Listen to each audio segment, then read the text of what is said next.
బాగానే ఉంది అనుకో దూరం బయట వాళ్ళకు దగ్గర కాదంటే ఇప్పుడు ఆ ప్రభుత్వం చేస్తలేదు, తెలంగాణ ప్రభుత్వం చేస్తలేదు అని చేతి గుర్తలు వచ్చిర్రు. వీళ్ళు కూలగొట్టుడు మీదనే ఉన్నారు, వీళ్ళు కొట్లాడుకు మీద ఉన్నారు. అంటే చేతి గుర్తులు వచ్చినాకనే కదా 500 రూపాయలు గ్యాస్ వచ్చింది, ఉచిత ఏది రాలేదమ్మా, అన్ని చెప్పడమే. మొన్న కరెంట్ బిల్లు కూడా మొన్న మాపైంది కానీ మేము అదే 1000 రూపాయలు కడుతున్నాం గ్యాస్ కు. ఆటని ఈటని మళ్ళీ సంవత్సరం వచ్చేదాకా 2-3 సంవత్సరాల దాకా ఇట్టే జరుపుతారు.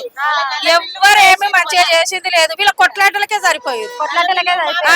అంటే ఇప్పుడు ఒకరి మీద ఒకరు తిట్టుకుంటారు. ఏ ప్రభుత్వం అయినా 4 పనులు మంచిగా చేస్తుండొచ్చు, 4 పనులు చెడు చేస్తుండొచ్చు.